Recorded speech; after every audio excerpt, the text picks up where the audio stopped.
का तेजस्वी यादव जी का संबंध है, वो नीतीश कुमार जी को चाहते हैं कि वो उस तरफ आ जाए, उनके साइड में आ जाए। लालू जी चाह रहे हैं कि मेरा बेटा फिर से सेट हो जाए, इसलिए इस तरह का भ्रम फैलाने का काम करते हैं। भ्रम फैलाने में वो माहिर हैं। जब हम लोग पढ़ाई करते थे तो दिल्ली में और कहीं भी जाने पर बिहारी कहने में भी थोड़ा सा संकोच महसूस होता था। बिहार का ये हाल कर दिया। आज की स्थिति में उनके पास कुछ नहीं है और कहीं 25 में कोई आशा भी नहीं। नमस्कार, आप देख रहे हैं लाइव सिटीज। मैं हूं आपके साथ सौरभ राज। बिहार में फिर से राजनीतिक हलचल तेज है।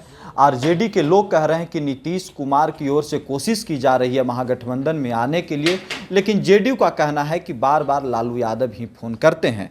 मेरे साथ हिंदुस्तानी अवाम मोर्चा के राष्ट्रीय अध्यक्ष और बिहार सरकार में मंत्री संतोष सुमन है, इनसे बात करेंगे। संतोष जी, आरजेडी वाले कह रहे हैं कि नीतीश कुमार आते हैं मेरे यहाँ, जेडीयू वाले कहते हैं कि लालू यादव बार बार बेटे के लिए फ़ोन करते हैं कि मेरा बेटा को कुछ बना दीजिए। आप लोग तो इधर भी रहते हैं उधर भी रहते हैं, क्या स्थिति क्या है बिहार की? हम लोग इधर भी नहीं रहते हैं, हम लोग अपने विचारधारा के साथ रहते हैं और हम लोग एनडीए में हैं, एनडीए के साथ हैं। जहाँ तक लालू जी का तेजस्वी यादव जी का संबंध है, वो नीतीश कुमार जी को चाहते हैं कि वो उस तरफ आ जाए, उनके साइड में आ जाए। फिर से वो डिप्टी सीएम बनना चाह रहे हैं। इच्छा तो सबको होती है और जब कोई चीज़ को खून मिल जाता है तो लगता है कि बार बार हमको वो चीज़ का स्वाद मिले, लेकिन इच्छा रखने से कुछ नहीं होता। जनता मालिक होती है। चुनाव बिहार में 25 में होना है और सब लोग उसकी तैयारी में लग गए हैं। विपक्ष भी लगा हुआ है और हम लोग भी लगे हुए हैं, लेकिन जनता का आशीर्वाद जिसको मिलता है और जनता का आशीर्वाद हम लोग के साथ है। 25 में हम लोग पूरे बहुमत से बिहार में सरकार बनाने जा रहे हैं। और जहाँ तक इधर उधर की बातें हैं तो लालू जी चाह रहे हैं कि मेरा बेटा फिर से सेट हो जाए, इसलिए इस तरह का भ्रम फैलाने का काम करते हैं। भ्रम फैलाने में वो माहिर हैं। कभी कहेंगे कि जब चुनाव आएगा तो कहेंगे आरक्षण ख़त्म कर देगा, चुनाव ख़त्म हो जाएगा तो उसको भूल जाते हैं, वो उनके एजेंडा से बाहर चला जाता है। अब देखिएगा 25 का चुनाव आएगा, फिर आरक्षण का ढोल उन लोग पीटना शुरू कर देंगे। खाली दिखावा करते हैं। 15 साल का शासन काल रहा है उनका। वो ये बताएं कि कितने लोगों को जो उस वर्ग और समुदाय से आते हैं उनको की पोस्ट दिए थे। जो की पोस्ट का मतलब है कि किसी को डिप्टी सीएम बनाना, किसी को बड़ा मंत्रालय देना, किसी को बड़ा संस्थान में अच्छी जगह पर रखना। वो कितने लोगों को यादव छोड़ करके दिए थे। विधायक 65-70 यादव हुआ करते थे उनके रीजन में, सब लठैत थे उनके और सब जनता से लेवी वसूल करते थे। तो वो शासनकाल हुआ करता था। जब हम लोग पढ़ाई करते थे तो दिल्ली में और कहीं भी जाने पर बिहारी कहने में भी थोड़ा सा संकोच महसूस होता था। बिहार का ये हाल कर दिए थे।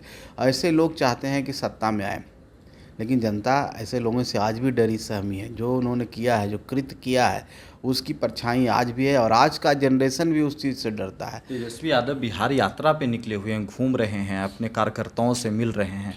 कहा जा रहा है कि विधानसभा चुनाव को लेकर के उनकी अंतिम तैयारी है। अंतिम तैयारी है क्या है? अंतिम तैयारी अब किस तरह से कर रहे हैं? हो सकता है कि 25 सोच रहे हैं कि अगर 25 में नहीं कुछ बन पाएँ तो फिर जीवन भर नहीं बन पाएँ, ऐसा आपका कहने का मतलब हो सकता है अंतिम तैयारी है। देखिए, कोई भी राजनीति हो, कोई भी समाज सेवी हो, किसी भी क्षेत्र में कोई है जी, जब तक वो मेहनत नहीं करेगा, जब तक वहाँ पर नहीं जाएगा, जो इंड यूज़र जिसको कहते हैं, जो राजनीति भाषा में कहिए कि जनता मालिक, जब तक उनके पास नहीं जाइएगा, उनसे बात नहीं कीजिएगा, उनको हाल को नहीं देखिएगा, तब तक आप परिपक्व राजनीतिक कुशल राजनेता चाहे आप प्रशासक नहीं बन सकते हैं। तेजस्वी यादव जी को बाय डिफ़ॉल्ट जैसे ही राजनीति में एंट्री करते हैं उनको डिप्टी सीएम का पद से नवाज दिया जाता है। कभी राजनीति से कोसों दूर था, क्रिकेट में 12वां प्लेयर थे, पानी वानी देते थे क्रिकेट में, और जब राजनीति में आए तो डिप्टी सीएम बना दिया गया। डिप्टी सीएम का जो पद होता है एक परिपक्वता के साथ आना चाहिए, संघर्ष का एक कहानी लिख करके आता है। कोई मंत्री और सीएम ऐसे नहीं बनता है। तो उनको तो पता था नहीं। हाँ, अब इतना दिन हो गया है, कुछ दिन सत्ता में रहें, कुछ दिन विपक्ष में रहें, तो थोड़ा सा व्यवहारिक ज्ञान हुआ है, तो जनता के बीच में जा रहे हैं। जाना भी चाहिए। अभी 5-10 साल जनता के बीच में रहें, उनकी समस्याओं को समझें, उनकी बातों को जानें, तब जा कर के एक अच्छे राजनीतिक बन कर के उभरेंगे। तभी उनको बिहार के लोग थोड़ा सा आशीर्वाद देने का काम करेंगे। आज की स्थिति में उनके पास कुछ नहीं है और कहीं 25 में कोई आशा भी नहीं है। आरजेडी के लोग दावा कर रहे हैं कि एनडीए में सब कुछ ठीक नहीं है, आप भी एनडीए के एक महत्वपूर्ण अंग हैं। क्या संतोष सुमन एनडीए के साथ रहेंगे विधानसभा चुनाव में? क्या आप लोगों को उचित समान भागीदारी मिलेगी विधानसभा चुनाव में? देखिए, भ्रम नहीं फैलाइए कृपया कर करके। हम लोग एनडीए में हैं, एनडीए में रहेंगे, कहाँ जाएंगे? विचारधारा के साथ जुड़े हुए हैं, किसी से कोई लालच और लोभ में नहीं जुड़े हुए हैं। संतोष मांझी 1 मिनट में रिजाइन भी कर सकते हैं, तो कहने का मतलब है कि हम विचारधारा के साथ हैं। विचारधारा हमारी एनडीए की विचारधारा है और उस विचारधारा के साथ हैं, तो कहीं पर कोई लालच, लोभ और कोई मांग, इस तरह की बात हम लोग कभी नहीं करते हैं। जहाँ तक चुनाव की बात है और चुनाव में साथ लड़ने की बात है, कितने सीट पर लड़ेगा, क्या करेगा, ये आप उस ओर इशारा कर रहे हैं, तो वो तो मिल बैठ के तय किया जाता है। कोई मीडिया के सामने इस तरह की बातें नहीं की जाती है। बस ये एक बात स्पष्ट कर देना चाहते हैं कि हम लोग एनडीए में हैं, एनडीए में रहेंगे और एनडीए की विचारधारा ही हम सबकी विचारधारा, क्योंकि वो गरीबों की विचारधारा है, गरीबों को लेकर चलती है, तो शोषितों के साथ रहती है, दलितों को के लिए काम करती है।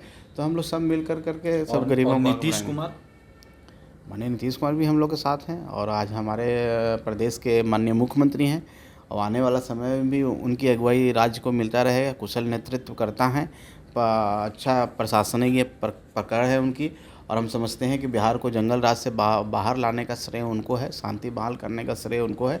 तो नीतीश कुमार, माननीय नीतीश कुमार जी किसी कारण से, किसी के कहने पर, हो सकता है 1-2 बार उन्होंने इधर उधर बात हुई है जिसकी वो हर मंच पर कहते हैं कि हम कहीं नहीं जाएंगे।